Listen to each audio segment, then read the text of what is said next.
할렐루야. 아멘. 우리 오늘 성가대가 지휘자도 없이 그냥 또 이렇게 많이 빠졌는데 그래도 은혜스럽게 귀한 찬양 들려줬는데 우리 자리 잘 지키라고 이렇게 박수 한번 격려 한번 하시죠. 고맙습니다. 감사합니다. 오늘은 종려주일입니다. 종려주일 혹은 고난주일 그렇게 얘기하기도 하죠. 오늘은 겸손의 왕 예수 이런 제목으로 하나님의 말씀을 같이 나누도록 하겠습니다. 우리 지난주 요절 말씀을 같이 한번 우리 봉독합니다. 여러분 스크린 보시고 시작.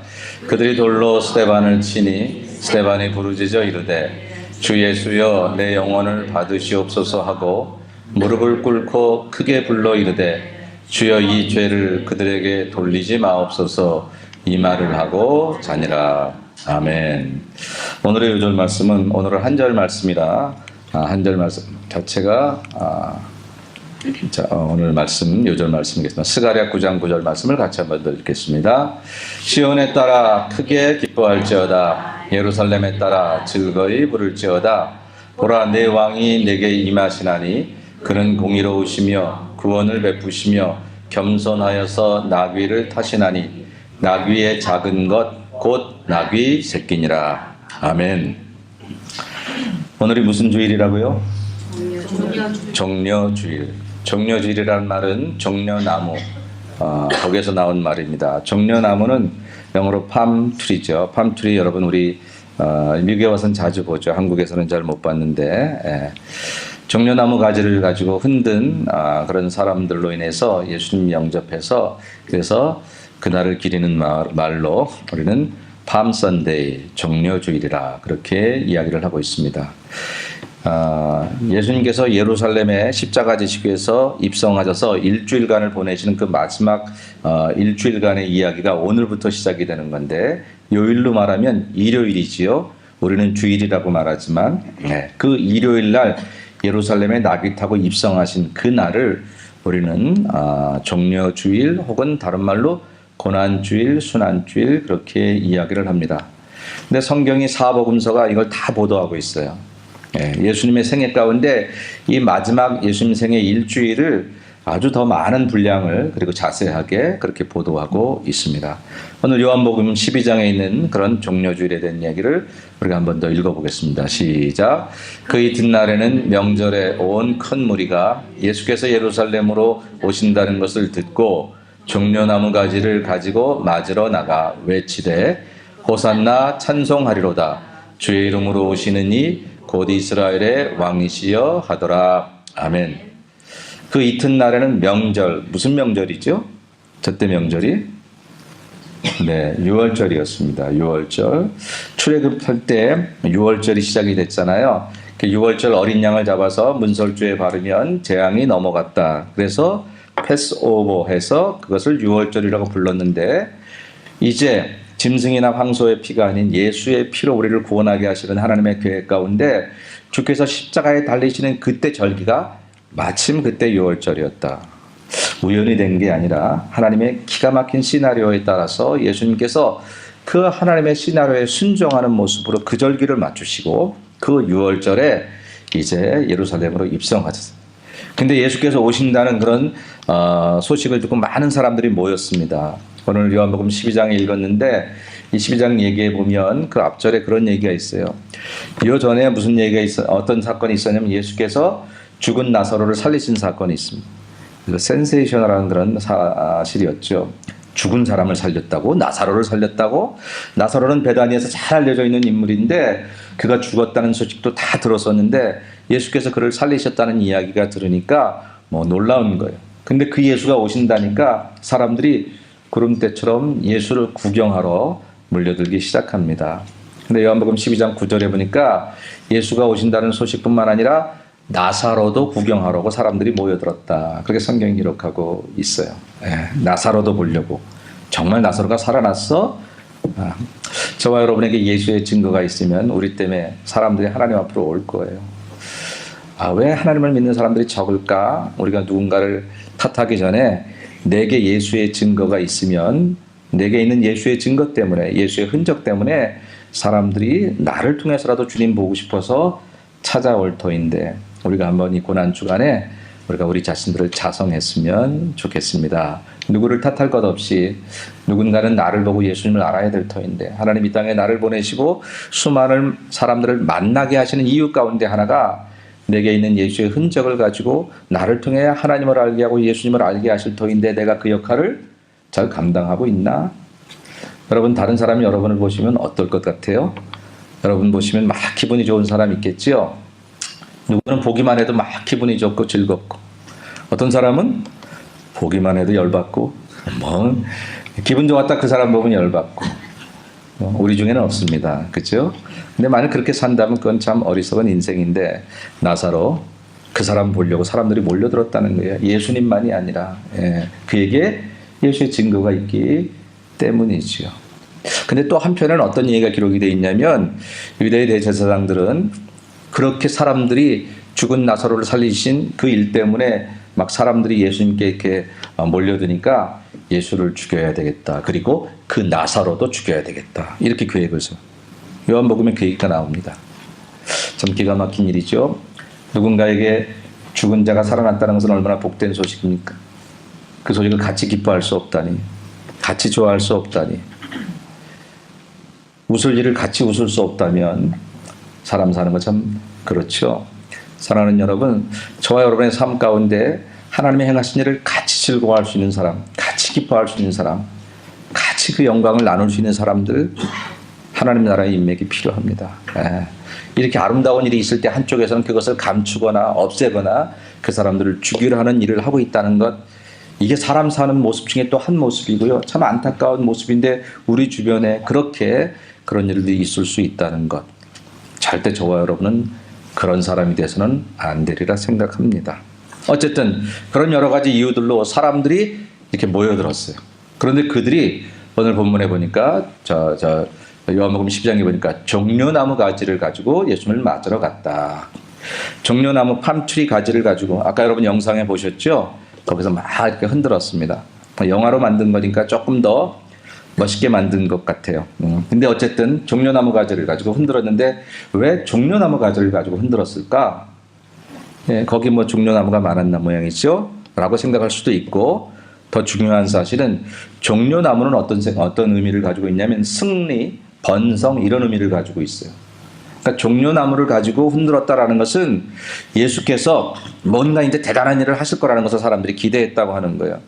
예수께서 로마를 물리치고 이스라엘을 해방시켜 주시든지 예수께서 뭔가 그들이 그토록 바라던 어떤 문제점들을 해결해 주실 분으로 오시든지 인생에 실패한 그런 인생에 예수께서 어떤 그 실패를 다 이제는 정리하고 성공의 구주로 오시든지 그런 거를 기대했다라고 하는 것입니다. 여러분 교회 왜 오셨습니까? 예수님께 여러분들은 뭘 바라십니까? 혹시 뭘 바라는 게 있나요? 그냥 교회 나왔죠. 주일이면 교회 나오는 거고. 그러면 진짜 안 돼요. 예수님을 기대하셔야죠. 우리가 여기 나온 것은 예수님 그분이 계시기 때문에 나온 거거든요. 여기가 교회이기 때문에 나온 게 아니라 여기에 예수님이 계시기 때문에 나온 거죠. 종려나무 가지를 들고 예수님을 맞았던 사람들은 많은 사람들이 있었지만 잘못 알았어요. 승리와 번성의 종려나무 가지를 흔들었지만 예수님은 말 타고 들어오시지 않고 나귀 타고 들어오셨어요. 종려나무 가지와 전혀 어울리지 않게. 그랬더니 그들은 며칠도 안 돼서 바라바를 살려두고 예수를 못 박으시오. 예수를 못 박으시오. 돌변한 군중으로, 어리석은 군중으로 바뀌고 말았습니다. 저와 여러분이 예수님을 잘못 믿으면, 교회는 나와 있고 마음속에 소원은 있지만 정말 잘못 믿으면 예수를 믿는다 하나, 그러나 우리의 욕심과 이기심의 발로로 우리는 왔다 갔다 하는 사람들로, 그리고 결국은 필요 없다고 생각될 땐 예수를 버릴 수 있는 사람들로 우리가 바뀔 수 있다는 사실. 이게 먼 옛날에 어느 사람들의 얘기가 아니라 오늘 우리들의 얘기일 수 있다는 사실들에 대해 우리는 다시 한번 경각심을 가지고 우리 종려주의를 맞이해야 할 것입니다. 어쨌든 그렇게 이곳에 이제 주님께서 나귀 타고 이렇게 입성하셨습니다. 호산나 찬송하리라 사람들이 외쳤는데 호산나는 우리를 구원하소서 그런 뜻입니다. 우리를 구원해달라고 이스라엘의 왕이시여 그러면서 이제 유대인들이 예수님을 기다리는 그런 종려주일. 오늘 저는 이 종려주일 설교에 어떤 얘기를 하고 싶냐면 예수께서 나귀를 타고 오셨다는 사실, 그 얘기를 하나 하고 싶어요. 종려주일 얘기를 여러분 여러 가지 아시지만 그 중에 나귀를 타고 오셨다라는 얘기. 오늘 요한복음 12장 14절로 15절에 그 사실을 이렇게 보도합니다. 같이 보지요. 예수는 한 어린 나귀를 보고 타시니 이는 기록된 바 시온 따라 두려워하지 말라. 보라 너희 왕이 나귀 새끼를 타고 오신다 함과 같더라. 아멘. 나귀를 타고 오셨다는 거예요. 나귀를 타고. 지금 예수님께서 퍼레이드를 하시는 거예요. 이제 마지막 당신의 공생애의 마지막 일주일을 갖다 이제 정리하심에 있어서 예루살렘으로 오셨습니다. 그리고 예루살렘에서 그 일을 행하시려고 오시는데, 그런데 퍼레이드를 하시는데 세상의 왕들이나 장군들은 말 타고 왔거든요. 혹은 노새를 타고 왔어요. 나귀는 절대 퍼레이드에 탈 만한 그런 짐승이 아니고 짐을 싣거나 혹은 나귀를 탄 자는 저주받은 자라, 그런 구약의 이야기도 있기 때문에 절대 어떤 일을 이루려는 사람이 나귀 타고 입성하는 법이 아닙니다. 그거 잘 아시는 예수님, 왜 구태여 나귀를 타고 오셨을까? 이스라엘 백성들은 피해 식민 지배를 받고 있었기 때문에, 식민 통치를 로마에게 받고 있었기 때문에 가끔 어떤 장면을 보냐면 로마의 장군들이 유대인들이나 혹은 타 지역에서 어떤 전쟁이나 또 어떤 그것들을 통해서 승리하고 돌아올 때 퍼레이드 하는 모습을 봅니다.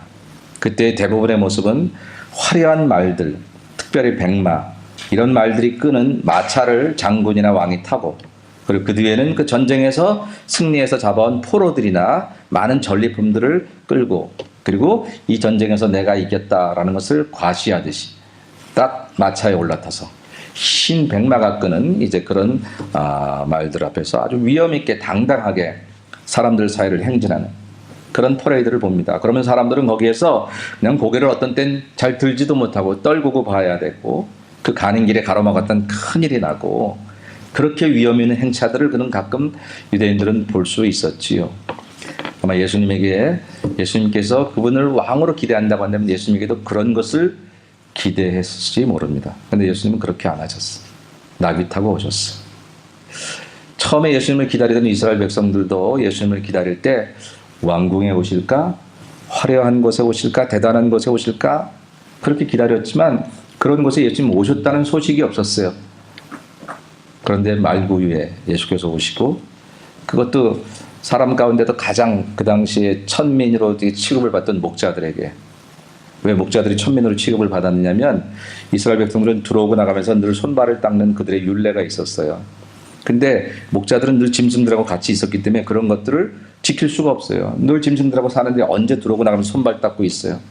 그런 율법도 하나 지킬 수 없는 저들 천민이라고, 죄인이라고 그렇게 취급받던 그들에게 가장 먼저 그 소식이 전해지고 그들의 경배를 받으셔서 예수께서 이 땅에 그렇게 오셨다는 그 소식, 처음도 그렇게 오시더니 마지막 십자가 지시는 그 길에서도 말 타고 행군하셔도 괜찮은데 그렇게 행하시지 않고 나귀를 타고 행하신 그런 예수님의 모습을 우리는 보면서 과연 이것은 무슨 뜻일까 하는 것을 같이 좀 나눠보려고 합니다.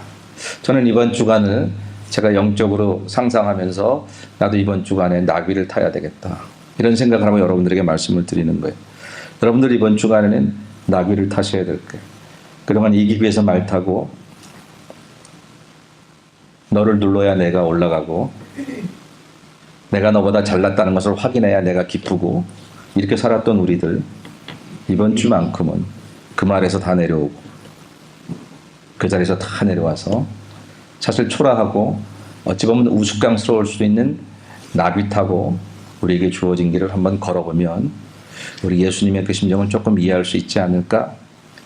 예수님께서 그렇게 사셨던 그 모습을 우리는 조금이라도 닮아갈 수 있지 않을까? 우리 그런 마음으로 이번 한 주간에는 우리 모두 화려한 우리들의 모든 말 안장에서 내려와 나귀를 타는 모습으로 살아야 되겠다, 이렇게 말씀을 드리려고 합니다. 그럼 나귀를 탄다는 건 도대체 어떤 의미를 가지고 있는 것이냐? 나귀를 탄다는 것은 두 가지 의미를 가지고 있는데, 첫째는 성경이 이루어지는 삶을 사는 것이다.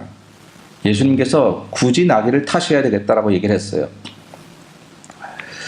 굳이 그 나귀를 타셨어요. 그 얘기를 마태복음에서는 이렇게 기록하고 있거든요. 아주 디테일하게 자세하게 기록하고 있는. 우리 한번 성경 본문을 읽으면서 마태가 예수님께서 나귀 타시는 그 사건들을 보도한 얘기를 한번 읽어보십시다. 시작.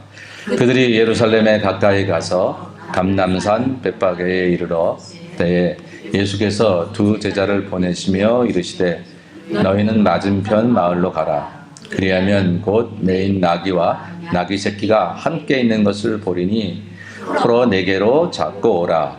만일 누가 무슨 말을 하거든 주가 쓰시겠다 하라. 그리하면 즉시 보내리라 하시니 이는 선지자를 통하여 하신 말씀을 이루려 하심이라. 일러스되 시온 딸에게 이르기를 내 마음이 내게 임하리니 그는 겸손하여 나귀 곧 멍에 매는 짐승의 새끼를 닫도다 하라 하였느니라. 아멘. 자, 마태가 예수님께서 나귀 타고 가시는 모습을 자세하게 설명하고 있습니다. 그런데 예수님께서 두 제자에게 말했다는 거야. 저 맞은편 마을로 가서 나귀 새끼를 좀 가져와라. 근데 이렇게 가져오려고 하면 그 주인이 물을 텐데 이거 무슨 일이냐 이렇게 묻거든. 주가 쓰시겠다 하라. 그렇게 얘기하라. 그럼 풀어준대. 언제 예수님께서 그 주인에게 그 얘기를 부탁하셨는지는 성경에 기록되어 있지 않습니다. 그리고 그 바쁜 와중에 예수님께서 제자들과 늘 함께 계셨는데 언제 맞은편 마을의 나귀 주인에게 말씀을 하셨는지는 우리는 모릅니다. 여러분, 성경에는 우리가 풀어 알 수 있는 이야기가 있고 우리는 모르지만 사실이며 진리인 이야기들이 있습니다. 우리가 풀어서 알 수 있는 이야기들에 대해서는 성서적, 신학적, 철학적, 과학적, 사회학적 모든 접근들을 통해서 그것들을 공부하는 게 좋습니다. 그건 믿음이 아니라 그냥 우리가 알아가는 게 중요하지요. 예를 들면 고린도전서 13장에 보니까 우리가 그때는 지금은 우리가 거울로 보는 것 같이 희미하나 그때는 주를 얼굴과 얼굴을 맞대어 보는 것 같이 확실히 알리기로 했습니다. 왜 거울로 보는 게 희미할까? 그냥 믿어가 아니라 그 알아보니까 그 당시에 사도 바울이 그 이야기를 쓸 때 당시에 거울은 노수로 만들었어요. 동으로 만들었습니다. 여러분 녹그릇 아시죠? 울룩불룩하게 보이는 거. 그러니까 당연히 지금의 거울이 아니니까 희미하게 보인다라고 하는 것이 맞는 얘기죠. 그런 것들은 믿음이 아니라 풀어서 알아야 되는 것들이에요. 근데 성경에 보면 도대체 풀어서 알 수 없는 것들이 있어요. 물론 동정녀 탄생 그렇고 부활도 우리가 풀어서 알 수 있는 게 아닙니다. 믿음이 아니면 알 수 없는 것들이죠. 오늘 여기서도 주가 쓰시겠다라 하면 그 주인이 풀어줄 거다. 언제 그러셨지? 모르겠습니다. 억지로 우리가 예수님께서 언제 제자들 잘 때 갔다 오셨나? 이런 식의 해석을 할 필요는 없습니다. 주는 만유해 주시고 모든 인간의 주인이시기 때문에 사람의 마음을 움직이실 수 있는 부분이 있으니까 주께서 저렇게 하셨다라는 것이죠. 주께서 쓰시겠다라고 하면 그러면 그 주인이 허락될 거라는 거예요. 저는 그 주인은 누군지 모르지만 참 복받은 사람이다. 참 복받은 사람이다. 그는 어쨌든 하나님의 은혜로 지금 내 나귀를 내 주가 쓰시겠다라는 데 동참하고 그리고 내게 있는 나귀를 그분의 쓰심의 드림으로 예수 그리스도의 거룩한 구속 싸움에 동참하는 사람이 되었으니 우리가 그 주인에 대해서는 아는 인포메이션이 하나도 없지만 어쨌든 부러운 것은 하나님의 거룩한 사업에 동참한 사람 순종으로 그것이 가능했으니 얼마나 복될까. 사랑하는 여러분, 믿음 생활하다가 주께서 말씀하시고 내게 은혜 주실 때에 알지 못한다고 그 일을 못하는 것처럼 어리석은 건 없습니다. 주께서 말씀을 주셨거든 기도하라 하시고 사랑하라 하시거든 도대체 왜 기도해야 하는지 왜 사랑해야 하는지 이해가 되지 않아도 그것이 주께서 하신 말씀이라고 믿어지면 그대로 순종할 때에 나도 모르게 나는 하나님의 거룩한 일에 동참하는 귀한 백성이 되는 줄로 믿습니다. 이런 은혜가 우리에게 있어야 되는 거죠. 인생을 이렇게 살다 보니까 우리 어르신들 많지만 우리가 아는 길만 걸어온 건 아니더라고요.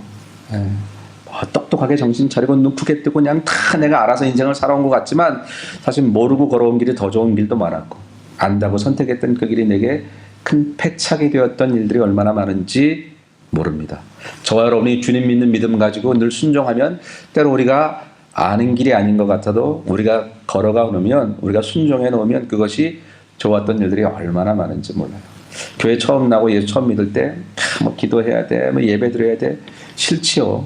그렇게 안 하던 사람들이 그거 하려면 싫습니다. 예배 시간에 1시간 앉아있는 것도 힘든데 끝나고 또 뭐 한다고 그러지 또 뭐 한다고 그러지 다 힘들거든요. 그래도 믿음의 선배들이 혹은 하나님의 말씀이 또 제단에서 또 목사님이 그렇게 말할 때 그냥 모르지만 순종해 볼 때 어느새 그게 나도 모르게 거룩한 주인의 쓰심에 합당한 그릇 되어 살아가는 그런 귀한 은혜의 시간이었음을 우리는 곧 알게 될 거라고 하는 것입니다.